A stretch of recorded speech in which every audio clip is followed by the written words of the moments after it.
At the Norm Reeves Superstores, we're thankful for you. Right now is the best time to get the super experience you deserve. Shop super prices on a super selection of vehicles at 11 convenient locations. From West Covina to the Cerritos Auto Square, Huntington Beach to the Irvine Auto Center, Vista and San Diego. You're never far from a Norm Reeves Superstore. Shop America's most popular brands: Ford, Lincoln, Hyundai, Genesis, Volkswagen, Toyota, and Honda. This holiday season, we have all your favorite new models in stock. Looking to trade? We want to buy your vehicle. Any make, any model, any year. Plus, enjoy total peace of mind with your purchase thanks to our exclusive price protection guarantee. If you can find the same new vehicle for less within 5 days, Norm Reeves will pay you the difference or buy your vehicle back. It's that simple. Take a test drive today at the Norm Reeves Superstore location closest to you, like the #1 Honda store in the world in the Cerritos Auto Square. Or shop online anytime at normreeves.com. As per Global Honda New Vehicle Sales 2022. You'll save more at a Norm Reeves Superstore.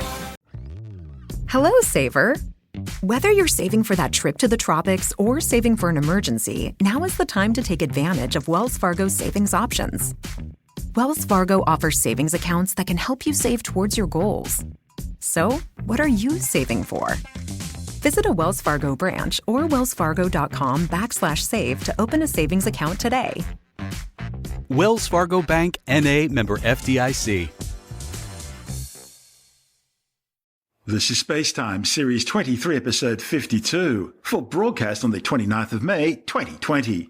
Coming up on SpaceTime, the Comet Swan swoops past the Earth, the Jovian ice moon Europa reveals more of its secrets, and India's new liquid Mercury Telescope. All that and more coming up on SpaceTime. Welcome to SpaceTime with Stuart Gary.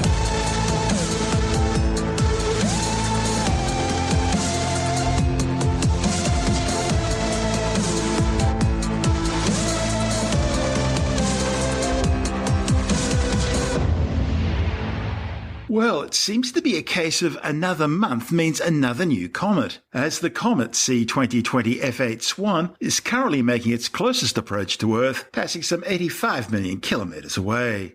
Astronomers think Swan could become a more prominent naked-eye object over the next few weeks as it gets closer to the Sun. What makes Swan especially interesting is the high rate of water vapour currently degassing from the comet, more than 1,300 kilograms every second. That's already 3 times more than Comet 67P Churyumov-Gerasimenko at its very best when it was visited by the European Space Agency's Rosetta mission between 2014 and 2016. You see, the more material a comet ejects, the more sunlight it can reflect, the brighter it would therefore appear, and the more visible it becomes. Swan is currently moving from southern into northern skies, and it's already faintly visible with the unaided eye. But based on the amount of water it's ejecting, it could become significantly brighter over the next few weeks. That's if it survives that long. After all, we've heard all this before. Just last month, in fact, when the much-anticipated Comet Atlas suddenly began breaking apart into at least 30 fragments as it approached the Sun. See, that's the thing about comets. They're fragile and therefore highly unpredictable. And Comet Swan is now entering the danger zone when it's at perihelion, its closest orbital position to the Sun, a time when solar heating will be at its maximum. As things get hotter, more and more ices will begin to vaporize and degas, and they'll move into any voids or weak spots inside the comet, potentially breaking it apart. But if Swan does survive, sky watchers should look near the bright star Capella in the constellation Auriga, the Charioteer. Swan was discovered back in April by Adelaide citizen scientist Michael Mazziato. He was sifting through images taken by the Solar Wind Anisotropics or SWAN instrument aboard the SOHO Solar and Heliospheric Observatory spacecraft operated by NASA and ESA. SWAN captures images in ultraviolet light, including a specific ultraviolet wavelength known as Lyman alpha, which is characteristically emitted by hydrogen atoms. That's because SWAN's designed to map changes in the solar wind, a stream of charged particles continuously spewing from the Sun. And those particles include lots of hydrogen. And the thing is, comets are also a prodigious source of hydrogen, and so SWAN has become an effective comet hunter as well. The hydrogen released from comets comes from the water vapour that's being evaporated as these icy dirt balls are heated by the Sun. Remember, water is 2 parts hydrogen and 1 part oxygen. Also, there's even more hydrogen released from comets as solar radiation splits the water molecules into a single hydrogen atom and a hydrogen-oxygen pair or hydroxyl radical. This generates a cloud of hydrogen that surrounds the comet, giving off the bright Lyman alpha signature detected by SWAN. Almost every day, SWAN records a complete map of the sky. These raw sky maps are then processed, removing background stars and leaving variable moving objects such as comets visible. So far, 12 comets have been detected through SWAN data since 1996, all by citizen scientists. But the SWAN instrument isn't the only way SOHO detects comets. Some 3,920 comets have been detected by another instrument on SOHO called LASCO, the Large Angle and Spectrometric Chronograph Experiment. And when you add SWAN to the total count for SOHO, it means this little satellite has now detected 3,932 comets since its launch. Not bad for a spacecraft designed to study the Sun. This is SpaceTime. Still to come, the Jovian ice moon Europa revealing new secrets, and the people of Tasmania reporting lights in the sky following the launch of a top-secret Russian spy satellite. All that and more still to come on SpaceTime.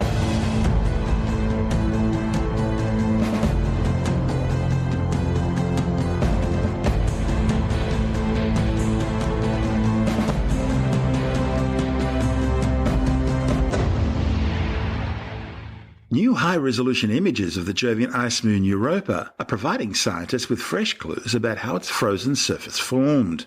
With an average age of just 40 million to 90 million years, the surface of the 3,122-kilometre-wide moon is among the youngest in the solar system. The frozen world will be the primary target of NASA's upcoming Europa Clipper mission. Europa Clipper will investigate whether the global liquid water ocean deep below the moon's thick frozen crust could harbour conditions which would be suitable for life, and also how that ocean, which is 3 times the amount of water that Earth's oceans do, interacts with the surface. Like NASA's current Jupiter mission Juno, Europa Clipper will orbit the Jovian moon in a series of long, elongated loops, designed to spend as little time as possible in Jupiter's damaging radiation belts. The spacecraft will perform somewhere around 45 orbits around Europa, flying at altitudes ranging from 27,000 kilometres down to just 25 kilometres above the frozen moon's surface. And that surface is a widely varied landscape, with crisscrossing ridges, small rounded domes, and disrupted areas of chaos terrain. In order to get a better understanding of these strange features, scientists used new techniques to reprocess images of Europa originally taken by NASA's Galileo spacecraft more than 2 decades ago. This allowed them to create new views of the moon's surface in preparation for the arrival of the Europa Clipper spacecraft. The original images were captured back on September 26, 1998, during the 8th of Galileo's 11 flybys of Europa.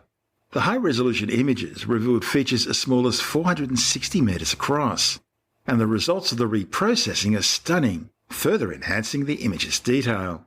Dominating the landscape are huge ridges. They're thought to be caused by Jupiter's gravitational tidal forces on Europa's icy surface crust, causing it to flex and stretch and pull apart. The ridges are thought to form as cracks in the surface open and close repeatedly, in the process building up a feature that's typically a few hundred metres tall, several kilometres wide, and often hundreds of kilometres long.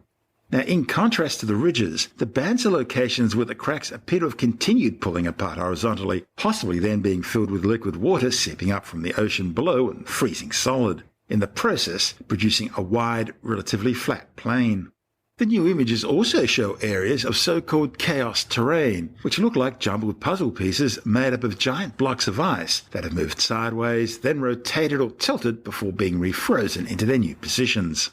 Colour variations across the surface are caused by different chemical compositions, with some areas made of relatively pure water ice appearing light blue or even white, while more brownish and red areas are thought to be coated with minerals such as salts. To find out more, Andrew Dunkley is speaking with astronomer Professor Fred Watson. This dates back 20-odd years when Galileo was hanging around Jupiter, chewing the fat, taking a few pics, and they did take photographs of Europa, the ice moon.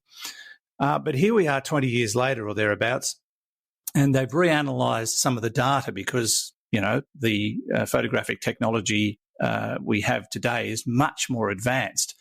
And I'm guessing, voila, they've come up with a little bit more detail about this amazing little world. Indeed, that's right. And so this is not accidental. You know, it's not just people saying, oh, we'll go and have another look at those data from Galileo. This is all about preparing for the next missions to Jupiter's moons. There is one called the Europa Clipper within the next few years. There's another mission called JUICE, the Jupiter Icy Moons probe, which I think is also on the stocks. I love the name of that one. JUICE. That's great. JUICE, yeah. Jupiter Icy Moons.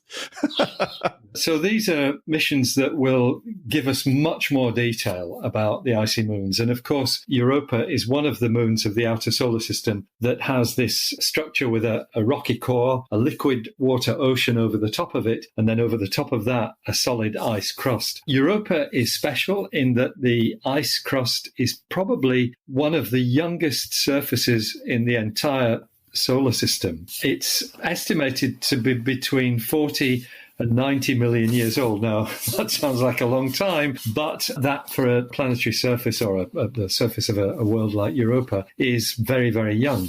The cratered surface of the moon, for example, the southern hemisphere of the moon, which is heavily cratered, is more like 3.8 to 4.2 billion years old. It dates from a time when objects were hurling through the solar system and bashing into everything, what is called the late heavy bombardment. So the surface of Europa is not like that at all. In fact, there are no discernible craters on it. But what there are is other markings. And the classic Galileo spacecraft images from 1998 show a surface that is crisscrossed by brownish markings, many of them very linear. And those markings are, in the original images, it's not really possible to distinguish what you're seeing. They just look like brown markings.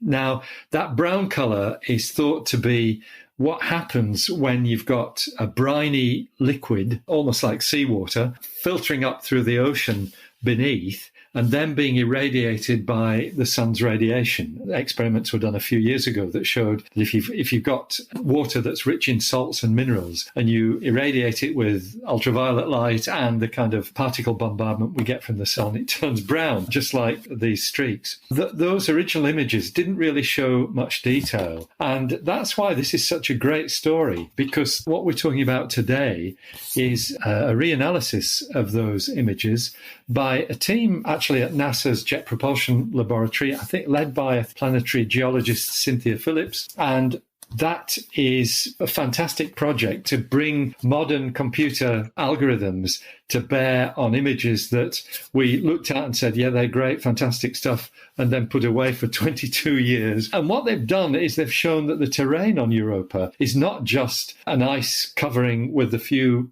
black-brown streaks on it. It's got all kinds of variations in it. So the resolution's quite fine, revealing things as small as 460 meters across, thereabouts. And the detail is now, I think, quite staggering. There is, on the Jet Propulsion Laboratory website, there are some of the reprocessed images. And there are 3 different kinds of terrain that have been identified, which weren't really recognized before. And I guess the first is what's called the chaos terrain. And that sort of tells it like it is. It's like just lumps of solid material, often coloured brown, which looks just like you've taken a liquid, take a glass bowl, fill it with ice crystals, which kind of then put it in the fridge so they all partly freeze over, and then sort of stir it up. So these ice cubes rather than ice crystals, but they all tumble all around. We've seen something similar, Andrew, on the dwarf planet Pluto.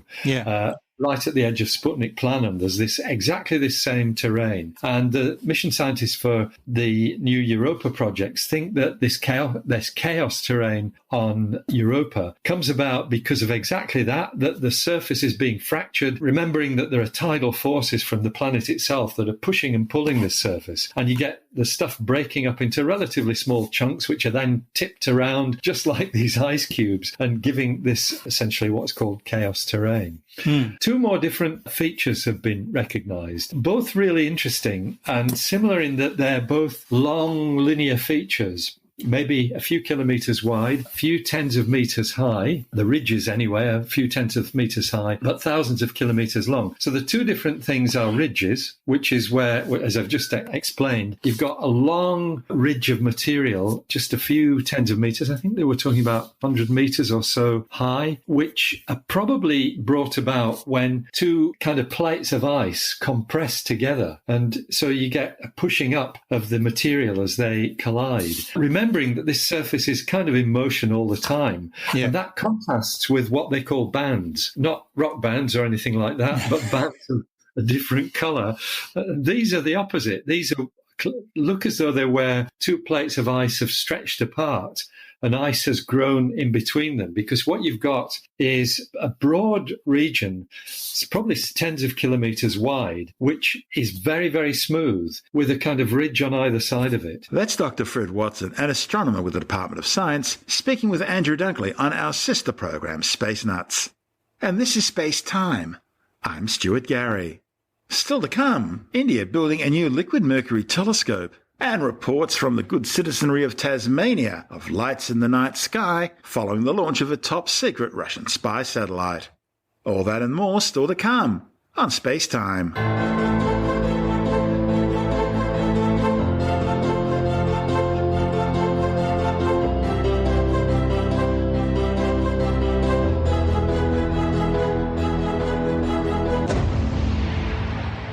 India is building a new telescope, but one with a difference.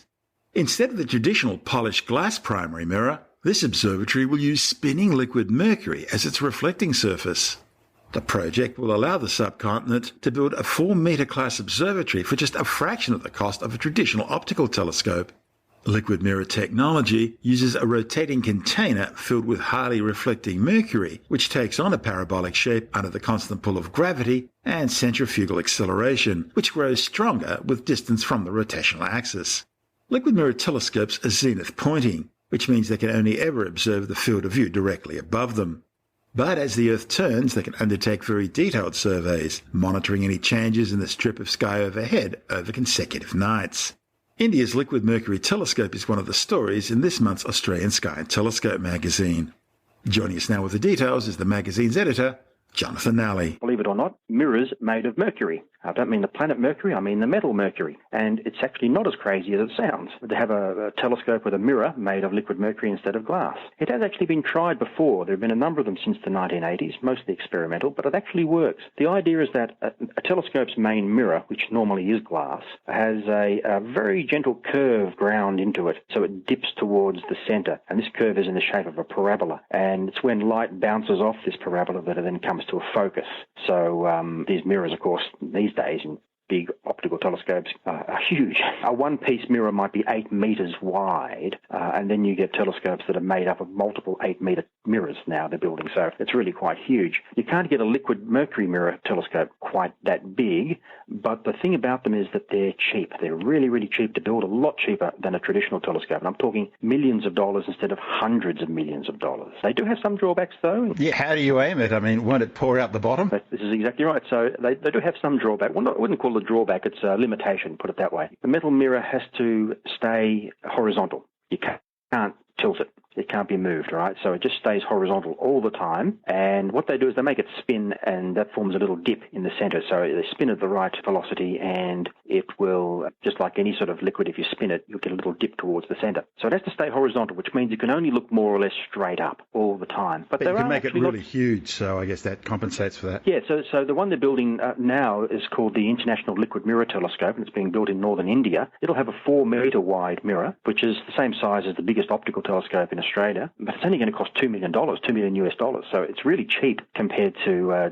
ginormous telescopes that are, can look anywhere in the sky and that have a big glass mirror. But even though it can only look straight up, there are many science projects for which this is just fine. But if we want to do sort of statistical observations, like how many galaxies are in a certain volume of space, well, the overall assumption is that space is pretty much the same in every direction you look. So looking straight up, you're going to get a representative of what space looks like. So, or how many supernovae are going off in a certain volume of space. Well, they can happen anywhere, so you can just pick any direction, look at it for long enough, and you'll build up some statistics. Yeah, I guess adaptive optics are another problem with the mirror like this, but I don't know. don't know. I'm not sure if they need to use them. They wouldn't if they were just doing a field survey, which is what you're describing. Yeah, you would need that for really high resolution, high angular resolution work, and I don't know if this is intended for that kind of thing. So, but as I say, a $2 million telescope is pretty good when you get a 4-metre class. That's Jonathan Nally, the editor of Australian Sky and Telescope magazine. And if you're having trouble getting your copy of Australian Sky and Telescope magazine from your usual retailer because of the current lockdown and travel restrictions, you can always get a print or digital subscription and have the magazine delivered directly to your letterbox or inbox. And subscribing is easy. Just go to skyandtelescope.com.au. That's skyandtelescope.com.au, and you'll never be left in the dark again. This is SpaceTime. Still to come, the Kremlin launches a new top-secret Tundra military spy satellite. And later in the science report, an Italian study shows a Kawasaki-like disease is showing up in kids with COVID-19. All that and more still to come on SpaceTime.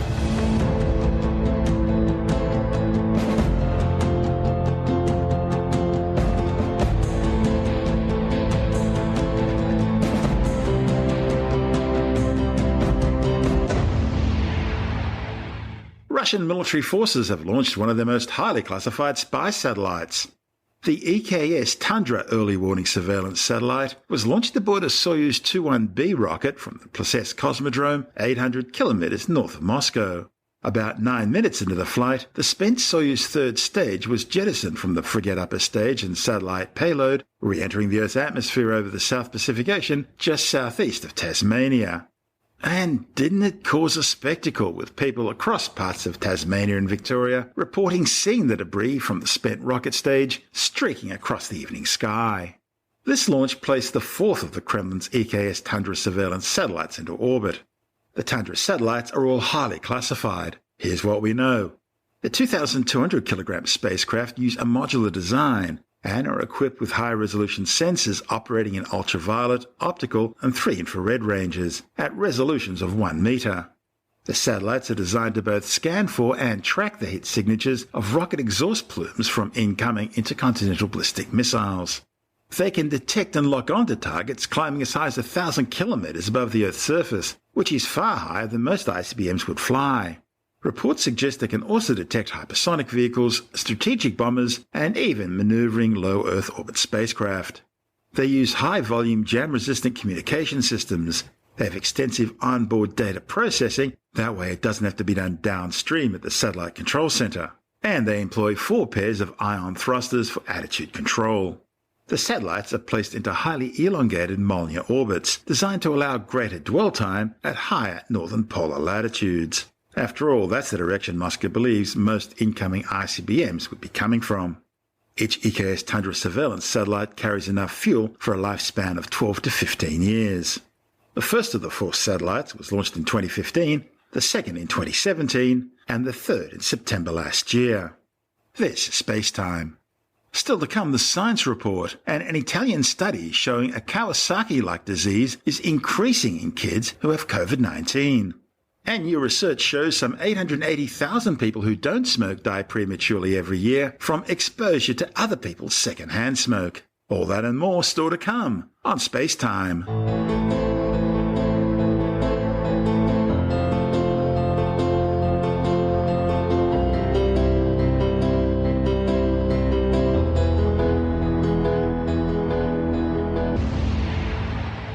And time now to take another brief look at some of the other stories making news in science this week with a science report. An Italian analysis from the epicenter of the country's COVID-19 outbreak describes an increase in cases of a rare Kawasaki-like disease in young children, adding to reports of similar cases from the United Kingdom and the United States. A report in the Lancet Medical Journal says only 19 children were diagnosed with the condition in Italy in the 5 years preceding the COVID-19 pandemic. But there have been 10 cases between February the 18th and April the 20th this year, potentially representing a 30-fold increase in the number of cases. However, the syndrome is still relatively rare, and doctors stress that most kids will remain minimally affected by COVID-19 infection. A new study claims that some 880,000 people who don't smoke die each year prematurely as a result of exposure to second-hand smoke from the world's 1 billion smokers. But the findings, reported in the Journal of the American Medical Association, do apparently have a silver lining. It seems things are getting better as the amount of people smoking, and consequently the amount of harm that can be caused to others by each individual smoker, has decreased over the years.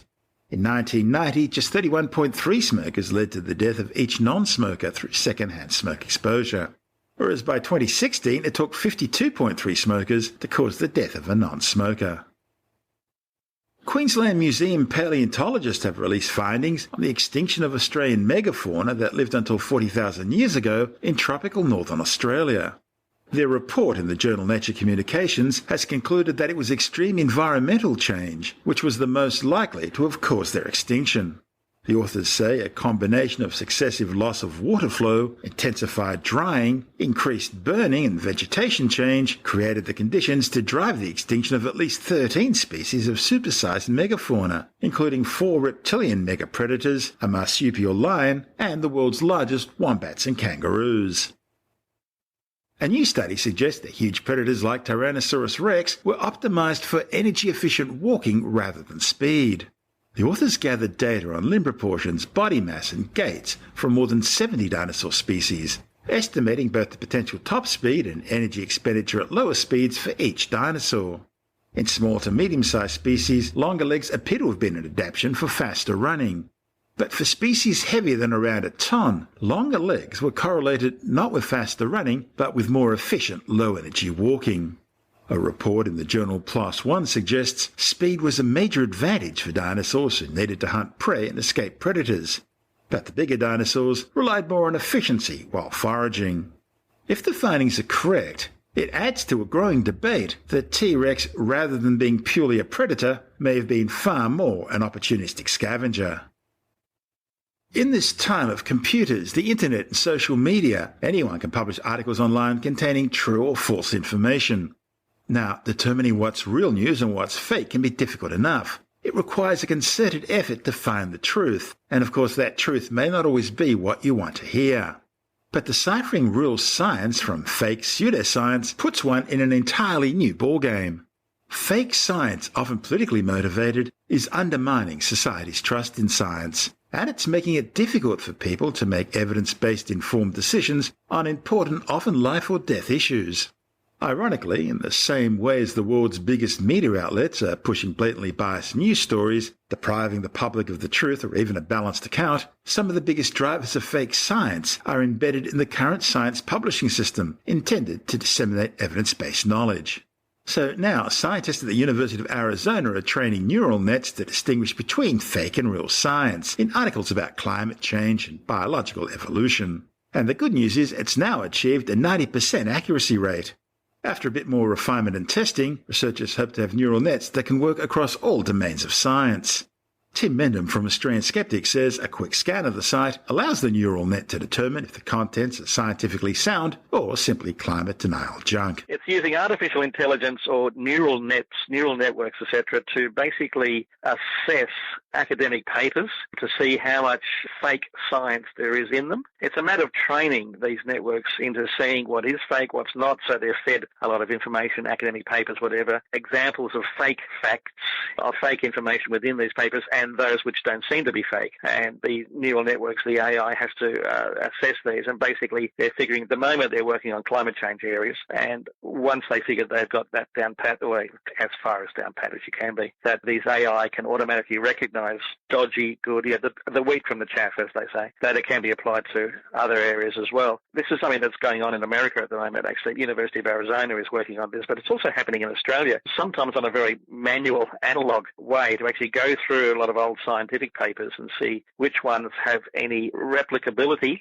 so they can actually assess them from that point of view. That's a lot of work involved, but they're hoping that they can get some sort of automatic technology to do the same sort of thing. In particular areas, actually, that some universities, I think it's Melbourne Melbourne University is working on a project right now, which is partly almost sort of analogue, if you like, or sort of very manual, hands-on, to go through current and past peer-reviewed papers to see how much replication can be done based on them, to see if any replication has been done based on them. Because, of course, that's one of the ways that the peer review process works. You replicate the work that's being described in the paper. That's right. I mean, there's so many papers published that it can be hard to do that. But, people try. And that's the whole thing, to actually test to see if it's actually valid, if the proposal, the theory put forward by the original author has validity. That's the way science works. So it's a school of hard knocks. So someone's trying to bring you down by repeating what you did and to seeing if you can repeat what you did, if there's enough information there to understand how a test was run, and seeing if it works or not. If it does work, you say, yeah, well done, let's move on from here, use this as some sort of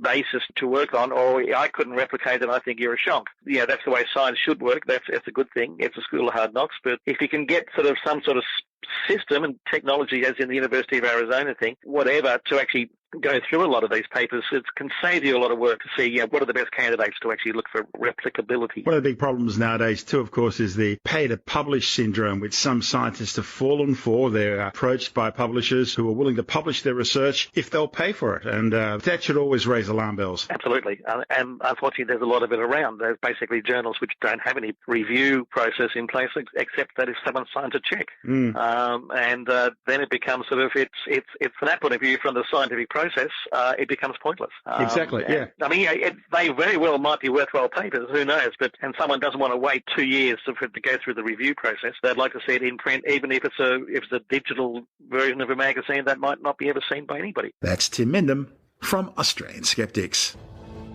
And that's the show for now. SpaceTime is broadcast on Science Zone Radio by the National Science Foundation in Washington, D.C., and through both iHeartRadio and on TuneIn Radio. Or you can subscribe and download SpaceTime as a free podcast through Apple, Stitcher, Bytes.com, Pocket Casts, SoundCloud, Spotify, YouTube, Audio Boom, Podbeam, Android, Castbox, from spacetimewithstuartgary.com, or from your favorite download podcast provider. You can help support the show and the work we do by visiting the SpaceTime online shop and grabbing yourself a few goodies, or by becoming a SpaceTime patron, which gives you access to commercial-free double-episode versions of the show, as well as bonus audio content and other rewards. Just go to our Patreon page through spacetimewithstuartgary.com for all the details. If you want more SpaceTime, check out our blog, where you'll find all the stuff we couldn't fit in the show, as well as loads of images, news stories, videos, and things on the web I find interesting or amusing. Just go to spacetimewithstuartgary.tumblr.com. That's all one word and in lowercase, and that's Tumblr without the E. You can also follow us through @StuartGary on Twitter, at SpaceTime with Stuart Gary on Instagram, through our SpaceTime YouTube channel, and on Facebook, just go to www.facebook.com/SpaceTime with Stuart Gary. SpaceTime is brought to you in collaboration with Australian Sky and Telescope magazine, your window on the universe. You've been listening to SpaceTime with Stuart Gary. This has been another quality podcast production from Bytes.com.